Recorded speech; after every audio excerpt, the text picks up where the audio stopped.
सभी को नमस्कार दोस्तों, स्वागत है आपका स्मार्ट स्टडी ग्रुप चैनल पे। आज की इस वीडियो में हम 11 फरवरी के पहले शिफ्ट के क्वेश्चन का एनालिसिस करेंगे कि किस किस प्रकार से क्वेश्चन पूछे गए हैं। तो वीडियो को शुरू से लास्ट तक जरूर देख लेना, ठीक है। ये कहीं ना कहीं आपके लिए बहुत हेल्पफुल होगा। पहला है आपका रुक्मणी देवी अरुंडेल किस नृत्य से संबंधित है, पूछा गया था, याद में रखेंगे। भरतनाट्यम से जुड़ी हुई है आपकी रुक्मणी देवी अरुंडेल। ये एक आपकी क्या है, कोरियोग्राफर और शास्त्रीय नृत्यांगनता है भी है ना, जो कि संबंधित है उनसे। शास्त्रीय नृत्यांगता और कोरियोग्राफर थी, उन्होंने भरतनाट्यम के पुनर्जागरण का नेतृत्व किया था। तो जानने वाली बात यह है कि रुक्मणी देवी अरुंडेल जो कि है भरतनाट्यम से संबंधित है। अगला आपका विटामिन ए का रासायनिक नाम क्या है, तो याद रखेंगे रेटिनॉल जो कि है वह क्या है आपका विटामिन ए का रासायनिक नाम है। इसकी खोज जो की है 1913 में फंक ने की थी, याद में रखेंगे, ठीक है। एक था आपका डीजे वाले बाबू गाना किसने लिखा, ये पूछा गया था, नहीं पूछा गया था, मुझे आप पहले कमेंट में जरूर बताइएगा, ठीक है। या फिर किस प्रकार के क्वेश्चन एसएससी जीडी पूछ रहा है तो ये क्यों, ऐसा भी हो सकता है ना। तो याद रखेंगे बादशाह ने लिखी है, सबको पता है। और ये डीजे वाले बाबू गाना है, कल के दिन में तो हनी सिंह का पूछ देगा फिर वैसे में, है ना। तो आप इसको देख लेंगे, ठीक है। अगला आपका मीठी क्रांति का संबंध किससे है, तो याद रखेंगे मधुमक्खी पालन से संबंधित है आपका मीठी क्रांति। ये भारत सरकार की एक पहल है जिसका मकसद किसानों की आय बढ़ाना और शहद उत्पादन को क्या है, बढ़ावा देना था, ठीक है।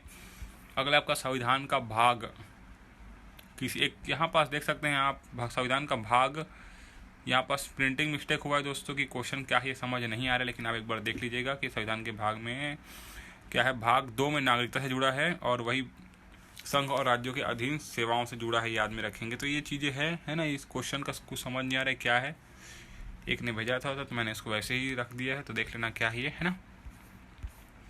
अगला आपका आपातकाल में किसी राज्य विधानसभा की अवधि बढ़ाई जा सकती है, तो ये बढ़ाई जा सकती है 1 वर्ष तक बढ़ा दी जाती है ना। आपातकाल की स्थिति में सांसद किसी राज्य विधानसभा के कार्यकाल को एक बार में 1 साल के लिए बढ़ा सकती है।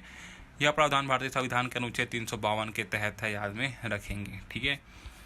एक पूछा गया था आपका आईपीएल में ऑरेंज कप किसको मिलता है, सबको पता है, जो अच्छा परफॉर्मेंस करता है उस सीजन के अंतर्गत उसको मिलता है, जिसके अच्छे रन होते हैं, है ना। इंडियन प्रीमियर लीग में सबसे अधिक या फिर आईपीएल में सबसे ज़्यादा रन बनाने वाले खिलाड़ी को ऑरेंज कप दी जाती है, यह एक किताब है ना।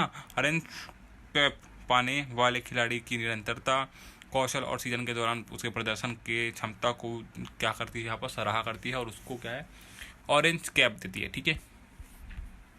एक है आपका आईपीएल 2023 में पर्पल कप किसे मिला करके, तो पर्पल जो कैप है ना वो किसको मिला था, आपका मोहम्मद शमी को मिला था पर्पल कैप और आईपीएल 2023 में, ठीक है। कौन सा त्यौहार राष्ट्रीय त्यौहार नहीं है, पूछा गया था, एक क्वेश्चन था ये, तो आप याद रखेंगे इसमें एकता दिवस आएगा जो कि क्या है राष्ट्रीय त्यौहार नहीं है, और यही आपके ऑप्शन में था, तो यही आपका आंसर बिल्कुल सही हो जाएगा। यहाँ पर भारतीय संविधान का भाग 3 किससे संबंधित है, ये पूछा गया है, याद में रखेंगे। भाग 3 जो कि है भारतीय नागरिकों और कुछ मामलों में सभी लोगों को दिए गए मौलिक अधिकार से जुड़ा है, जिसके अंतर्गत 12 से 35 में बताया गया है। इसमें मौलिक अधिकार की बात कही गई है आपके भारतीय संविधान के भाग 3 में, और इन अधिकारों को मौलिक इसलिए कहा जाता है क्योंकि ये सभी तरह के विकास के लिए जरूरी है। तो याद रखेंगे मौलिक अधिकार भाग 3 में है। अगला क्वेश्चन है आपका, भारत में तीसरी पंचवर्षीय योजना का मुख्य उद्देश्य क्या रहा, ये पूछा गया था, याद में रखेंगे। तीसरी पंचवर्षीय का मुख्य उद्देश्य कृषि और गेहूं के उत्पादन में सुधार करना था। इस योजना का समयकाल 1961 से 1966 तक था, इतना आप याद में रखेंगे, ठीक है। इस योजना के दौरान और कुछ काम जो कि हुए थे, बांधों का निर्माण हुआ था, ये भी आप याद में रख सकते हैं। कई सीमेंट और उर्वरक संयंत्र बने थे ना, और पंजाब में गेहूं का उत्पादन बढ़ा था, है ना। ग्रामीण इलाकों में कई प्राथमिक स्कूल खोले गए थे, पंचायत चुनाव शुरू किया गया था, है ना। राज्यों को विकास की ज़्यादा जिम्मेदारी दी गई थी, तो ये आप देख सकते हैं, ठीक है, इतना था। अगला क्वेश्चन पूछा गया था, अशोक के अधिकांश अभिलेख किस भाषा में लिखे गए थे, पूछा गया था, याद में रखेंगे, है ना। प्राकृत भाषा में लिखे गए थे अशोक के ज़्यादातर, है ना। और इन अभिलेखों को लिखने के लिए ब्राह्मी और खरोष्ठी लिपि, ये आप याद रखेंगे, आपके लिए पूछा जाएगा, है ना। ब्राह्मी और खरोष्ठी लिपि का उपयोग किया गया था आपका अशोक के अधिकांश अभिलेख में, है ना। और अशोक के कुछ अभिलेख ग्रीक और अरामी भाषा में भी लिखे गए थे, ये आप याद में रखेंगे। प्राकृत, ग्रीक और अरामी भाषा में आप याद में रखेंगे, ठीक है। एक पूछा गया था, उत्कृष्ट गैसें आवर्त सारणी के कौन से समूह में पाई जाती है करके, याद में रखेंगे। 18वें समूह पे पाई जाती है ये, है ना। इन गैसों को निष्क्रिय गैसें भी कहा जाता है, और इससे संबंधित और बातें जो कि आपकी एग्जाम में पूछी जा सकती है कि ये गैस प्रक्रियाशील है और गैर धात्विक गैस होती है। ये रंगहीन, गंधहीन और स्वादहीन गैस होती है। ये गैसीय अवस्था में होती है। ये मोनो एटॉमिक गैसें होती है ना, और ये वायुमंडल में कुछ मात्रा में मौजूद होती है, बहुत कुछ मात्रा में, ठीक है। और इन गैसों को आमतौर पर विभिन्न कार्बनिक प्रतिक्रियाओं में एक्स के रूप में इसको क्या किया जाता है, मतलब प्रतीक किया जाता है। इसका सिंबल एक्स याद में रखेंगे, ठीक है। अगला आपका विश्व में सबसे ज़्यादा बारिश कहाँ होती है। एकदम सिंपल क्वेश्चन पूछा गया था आज के एग्जाम में, है ना। आपका दुनिया में सबसे ज़्यादा बारिश जो की है मेघालय के मासिम राम में होती है, सबको पता है। यह भारत का भी सबसे ज़्यादा बारिश वाला इलाका है। मासिम राम को वर्ल्ड रेन कैपिटल भी कहा जाता है, ये सबको भी पता है, ठीक है। तो एकदम सिंपल आंसर है इसका मासिम राम, ठीक है। अगला क्वेश्चन आपका 1990 में कौन सा गेम एशियन गेम में शामिल हुआ था करके, तो याद में रखेंगे। यहाँ पास सॉफ्ट बॉल हो गया, सेपल क्रॉफ हो गया, वुशु हो गया, कबड्डी हो गया, नौकायान हो गया। ये सभी जो कि है ना 22 सितंबर से 7 अक्टूबर 1990 के बीच चीन के बीजिंग शहर में खेला गया था। इन खेलों को 11वें एशियाई खेल या बीजिंग 1990 के भी नाम से जाना जाता है, याद में रखेंगे, ठीक है। अगला एक था आपका संघ लोक सेवा आयोग यानी कि यूपीएससी का अनुच्छेद क्या है करके, तो याद में रखेंगे 315 से 323 के तहत आता ही है, ठीक है। चलो अगला है आपका अरुण मिश्रा किस खेल से संबंधित, तो याद में रखेंगे ये क्या है, आपके भारतीय क्रिकेट कंट्रोल बोर्ड के लोकपाल और नैतिक अधिकारी है ये, है ना। और वे सेवानिवृत्त सुप्रीम कोर्ट के जज है, याद में रखेंगे, ठीक है। तो ये दोनों देख सकते हैं आप, भारतीय क्रिकेट कंट्रोल बोर्ड के लोकपाल है, उसके बाद वे सेवानिवृत्त होकर सुप्रीम कोर्ट के जज, है ना, याद में रखेंगे। अगला आपका भारतीय संविधान के अनुसार सरकार के कितने अंग, सिंपल सा आंसर है इसका 3 अंग होंगे। कौन कौन से, विधायिका, कार्यपालिका और न्यायपालिका, ये तीनों होते हैं, ठीक है। भारतीय संविधान के 3 अंग, ठीक है। इन तीनों अंगों के बीच शक्तियों का बंटवारा जो होता है ना, संविधान का मकसद सरकार के किसी एक अंग के जरिए सत्ता का दुरुपयोग को रोकना है ना। जैसे कि यहाँ पर तीनों के बीच शक्ति का बराबर बंटवारा होता है, जिससे क्या है कोई भी अपनी मनमानी नहीं कर सकता है, ठीक है।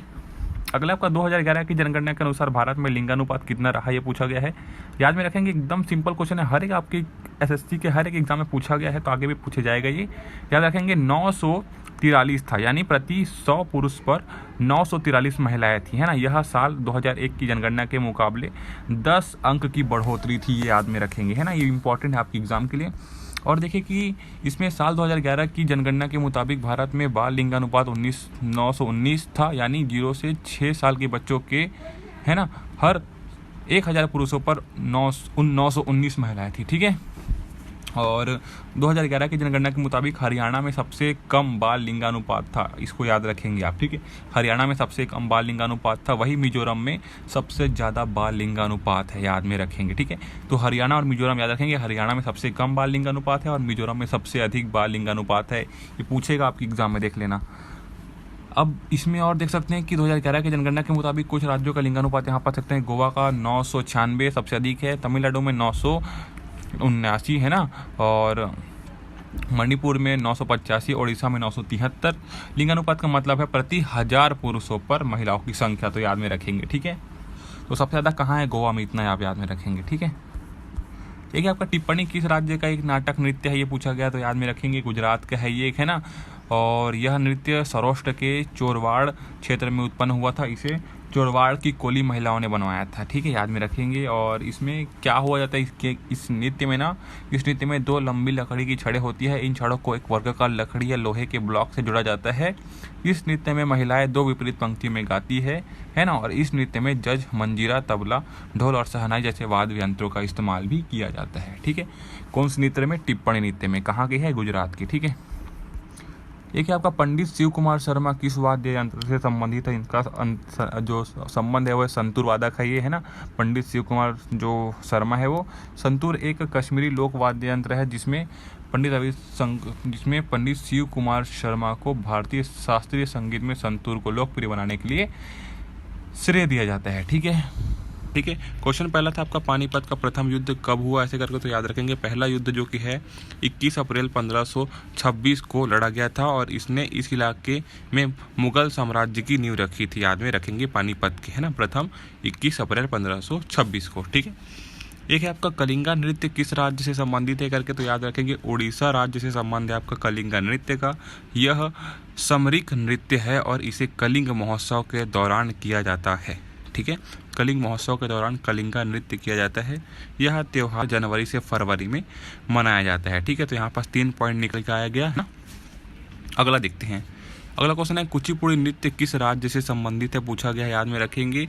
आंध्र प्रदेश